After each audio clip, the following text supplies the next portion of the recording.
Good evening. This is Maestro Critello with a Dawn of War 2 Retribution Elite Modcast. Today, we have a 1v1 on Fedrid Folly. Our first player is Boss, playing as the Techmarine.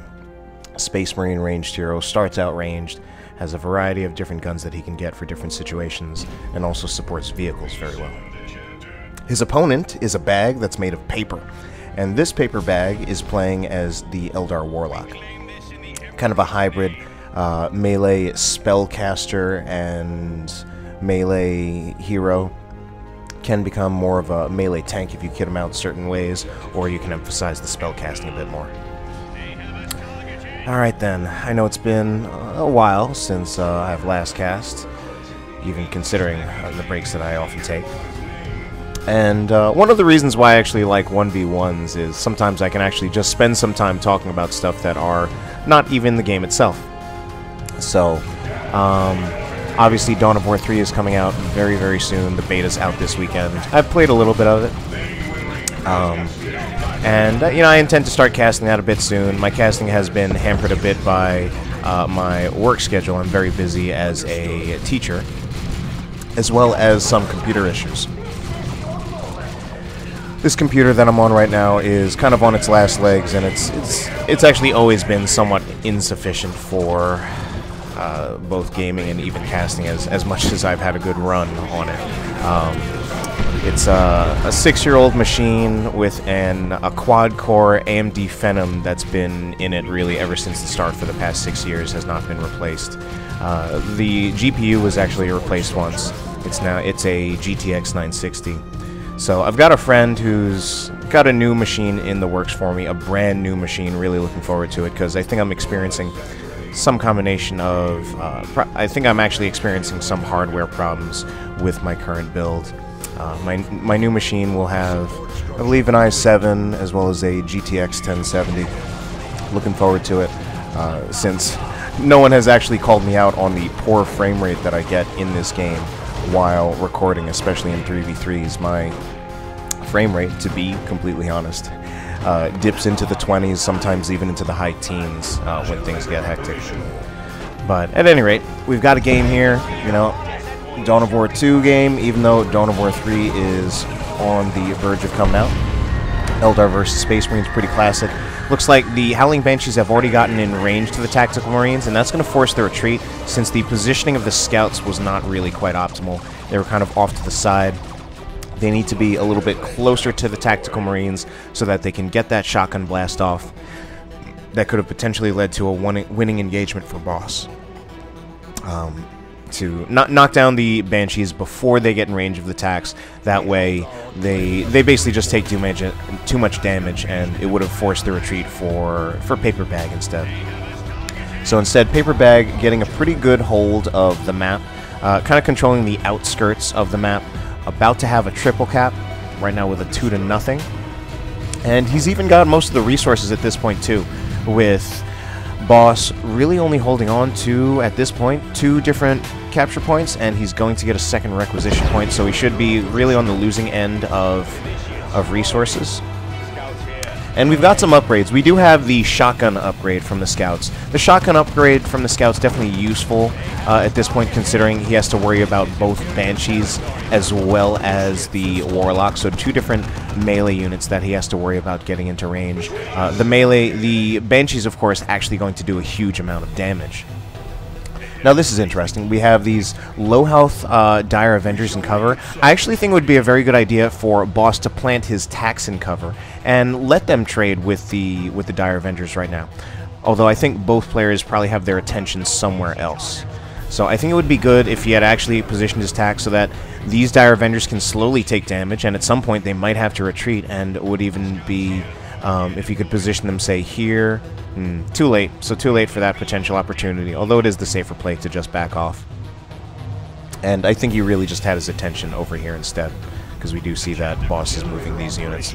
Gets a Devastator Marine Squad. Devastator. It makes sense in logical ways, just to give him an extra way to control both the Warlock and the Banshees, and of course Devastators with this huge zone of control that comes from their firing arc, as opposed to the targeted control that the scouts get. The scouts, of course, getting targeted control, so it obviously can't be flanked, but it does obviously just last, well, the fact that it has a limited duration, as opposed to Devastator Marines. Once they start suppressing, they can basically suppress indefinitely.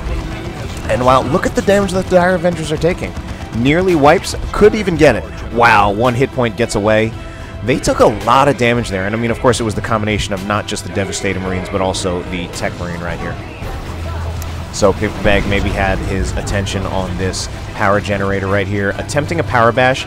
Looks like he actually already succeeded in bashing 1 generator, because we see this one that I have targeted right here had actually been rebuilding. So I think he got 2 generators out of that power bash. Not that bad, cuts into the power income, and kind of prompted boss to rebuy 2 generators, so it cost him actually a very limited amount of power income, but did also cost boss 200 requisition for the requisition that he repaid to get the generators back. Meanwhile, PaperBaG, I can't actually remember if he... Yeah, PaperBaG actually, I believe he never got a 4th squad, which is interesting considering the Eldar often rely very heavily in this game on their support weapons. I think it's very difficult for them to manage with just Dire Avengers and Banshees, since these units, while not bad, are usually not quite as cost-effective as basically their counterparts for most other races.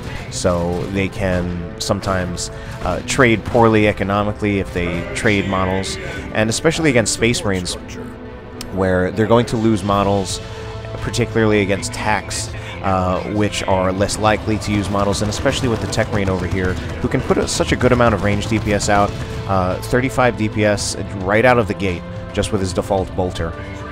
And one of the things that's interesting about the Techmarine is, if you really think about it, the majority of the heroes in this game are, by default, melee units. There are, of course, a few exceptions. The Techmarine isn't the only one. There's also the Commando Knob, the Ravener Alpha, the Plague Champion. It is important to note that out of all of those, the Techmarine does have the highest range DPS. And I think that's really important, as having a ranged unit that is basically immune to... It's not basically, it literally is immune to bleeding. That can do so much damage, and it just trades it can trade very positively in engagements, and I think that's one of the strengths of the Techmarine. PaperBaG already in Tier 2. I don't think the Falcon has been shown yet, but the Howling Banshee Exarch has been shown. So boss knows... or he should know that PaperBaG is in Tier 2, and then he's going to have a little catching up to do. I still don't think he's seen the Falcon. The Falcon has, at times, been a very good unit, and at times been a bit of a problematic unit. There have been times where there have been targeting problems with the weapons on the Falcon, but the actual transport capabilities are quite useful when you actually have Banshees reinforcing out on the field. Since Banshees, typically, the way you deal with Banshees is you control them and then force just enough losses to get them to retreat and get them off of the field. The sustainability that comes with having Banshees that can actually just reinforce is actually very, very powerful. Because not only do they keep their models, but that also means they keep their full attack power, or they can just regain it as soon as they can reinforce a model. It can be expensive to reinforce Banshees that way, but it can also just be highly effective. And we do see an AV response. We have the Las Cannon out of the Devastated Marine Squad. And of course, the Las Cannon is a very powerful answer to the Falcon. The main issue with switching over to the Las Cannon is giving up the heavy bolter, and as a consequence, not having as much control for both the Warlock as well as the Howling Banshees. Ooh, well, then Autarch call in. I always love the entrance that the Autarch makes. So that's just a nice emergency way to save the Falcon from the Devastating Marine Squad. I don't feel that it was entirely necessary. Not entirely. If we check the Librarian right here. Yeah, he doesn't have the Tome of Time yet. So, I don't feel it was entirely necessary to call the Autarch down, but, I mean, it still worked. I think he could have been able to back out the Falcon without losing it. But, I mean, there's also, when you're in the moment, sometimes making the safe choice, and certainly there, calling down the Autarch to save the Falcon was definitely a very safe choice. Warlock in a lot of trouble right here. Overstaying is welcome. He does have the Merciless Witchblade. So I think normally, under normal circumstances, he should be winning against the Librarian in a direct fight with the Merciless Witchblade. But the Librarian just had so much of a health advantage there that he ultimately took it. And even though the Warlock should be putting out more damage and should be winning straight up, the Librarian is still no joke as far as his melee damage. You know, I'm at this point where so in and out of casting that I don't remember my values as exactly as I used to. So I'm now giving you ballparks, but my ballparks, I promise, are still close and pretty much on point. The Librarian does about 60 DPS power melee with that starting Force Sword. Meanwhile, Autarch right here does now have the Executioner equipped, and this one I don't have to ballpark it for you, it's right here. Autarch needs to be very, very careful about her positioning and how much damage she can take from the Techmarine as well as the Stern Guard veterans. I think that support from the Banshee supported by the Falcon was actually very crucial in terms of... Ooh, but this is potentially bad for PaperBaG. Basically the presence of the Devastator Marine Squad, especially and also with how aggressive he's been with the Banshees, had made him separate the Banshees from the Falcon, so separate the Banshees from their primary form of support. Now, he was able to keep them out on the field long enough to scare away the las cannon, and that's enough for the Falcon to ultimately win. Falcon not doing a huge amount of damage, not making it easy to force off the Librarian and the Techmarine, but the Techmarine and the Librarian can do virtually no damage in response, so it's still a winning engagement. Could have actually just taken out the Dire Avengers and won quite a bit more quickly, but you would also possibly incur the risk of bleed. And, I mean, PaperBaG, he's not doing too badly economically, but he does actually have a shorter or smaller requisition income than Boss. So, Warlock has been repurchased again with that Merciless Witchblade, 65 melee DPS. Actually, that does mean the damage of both Librarian and the Warlock is very, very close to being on par with the power melee of the Librarian going straight through the commander armor of the Warlock, whereas the melee damage would not, although the Librarian, I'm pretty sure he has commander armor. So we've got the Autarch with the Executioner. I really like the Executioner. Like, whenever I've gotten the Autarch, I've always just straight up bought the Executioner on the Autarch, unless for some reason I couldn't afford it. The resources were just too tight. But I've always, like, if I can afford it, like, I'm going to get it. It really does change the Autarch quite a bit to get that Executioner. It roughly doubles her melee damage, and she goes from kind of just being annoying, tying up something and being annoying, to now she's going to start taking out chunks of a target's health bar. So she really doesn't threaten to kill very much without the Executioner, and her kill potential is quite a bit stronger with it. Ooh, Falcon took one extra shot. We have the Devastator Marine Squad, gets another shot off, and that was a use of the Tome of Time from the Librarian to actually finish off. Oh my god, this is so terrible. He's got to retreat those out now. They've been affected by marked target. They're taking damage. Alright, they don't actually die, but whenever you see these crosshairs on a squad, that means they're being affected by the Techmarine's marked target ability, and I always get extremely scared whenever I see that. It really can... It increases the damage taken by a targeted unit by 40%, which, in practice, it can be incredibly dangerous. Space Marine generally, because of their overall relative lack of melee compared to other races, their squad wiping potential compared to most of the other races is not as high. Marked target for the Techmarine is kind of one of the exceptions to that, or one of the solutions to that problem.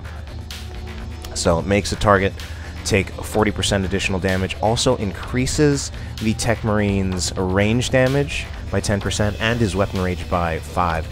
I think this is an incredibly powerful war gear. I think it was incredibly powerful even when it just granted marked target. Obviously it's been through It's a little bit different in Elite mod compared to Retail, but I believe the increased weapon range by 5 was an Elite mod change. So PaperBaG now actually, despite losing the Falcon, PaperBaG is looking really, really dominant in this game right now. It looks like Boss is having a lot of trouble controlling the the Howling Banshees, as well as the Autarch. And then, of course, there's a Warlock. Now we have these Fire Dragons out on the field. Fire Dragons doing a lot of melted damage, so very, very quickly wiping the generators. This has actually put Boss in a terrible position, because if I would think of, like, what could Boss do to deal with PaperBaG's comp, one potential answer is a Dreadnought. The Dreadnought, especially if he can control the Howling Banshees so that they can't just run away from a Dreadnought, using things like the high-powered shot on the Mastercrafted Bolter or the Shotgun Blast from the Scouts. The main issue with that is Boss right now is very, very poor on requisition. His requisition income is awful because he currently controls no requisition points. To be completely honest, Boss is in a pretty badly losing position. Like, I feel like to the unseasoned eye, it might not look that bad with Boss actually having one more squad than PaperBaG, both players in Tier 2. Victory points in the lead for PaperBaG, but not like a massive lead. But just what I see here with the army compositions, with how engagements have been going, PaperBaG is, in my opinion, in a very, very dominant position. I think he has the synergy of his units worked out a little bit better.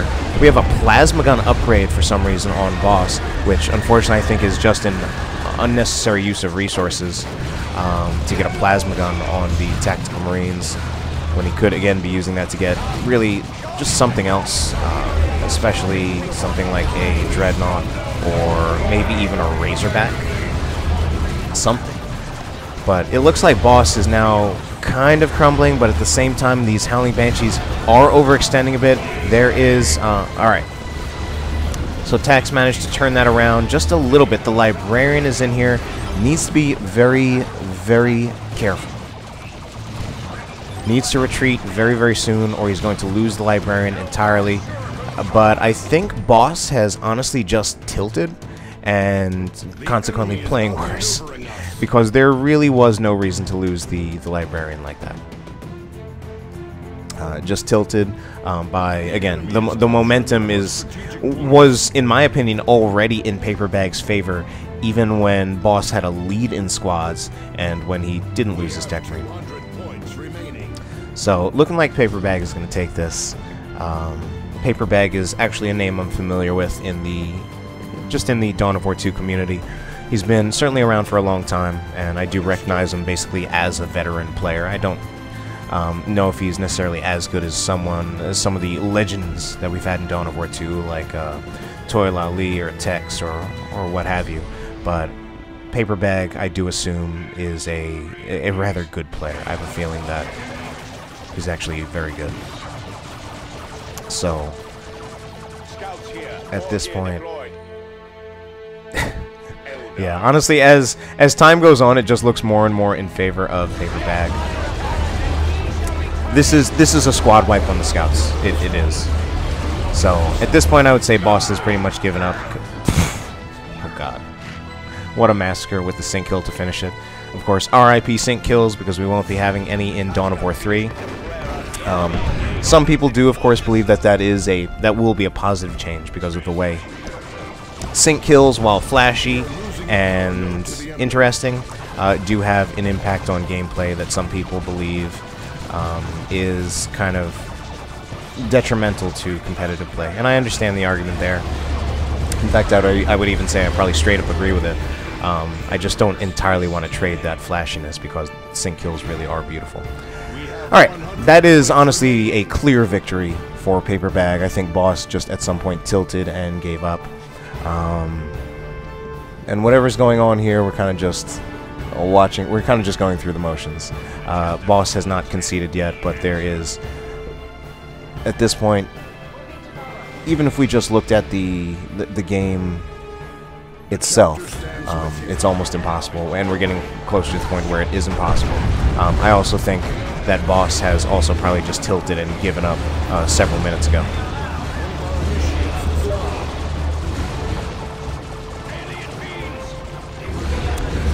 We got some good old alien beans from the scouts, and some good old Banshee retreat kills. Classic Dawn of War 2 stuff. Classic Dawn of War 2, possibly soon to fade into memory. Or will it be the beginning of a new era, if people choose not to go full on into Dawn of War 3? We'll see. Either way, I do intend to be around, although I am, of course, still busy. Alright, that went to quite a massacre at the end, with a literal massacre of the Techmarine that you can barely even see. If we take a look at it right here, that is a Techmarine dying. That is a Techmarine being just absolutely mauled by Banshees, and we can barely even see it with all the lighting effects going on. Alright then, hope you enjoyed the cast. I'll see you soon with a little Dawn of War 3 as well. Have a good night.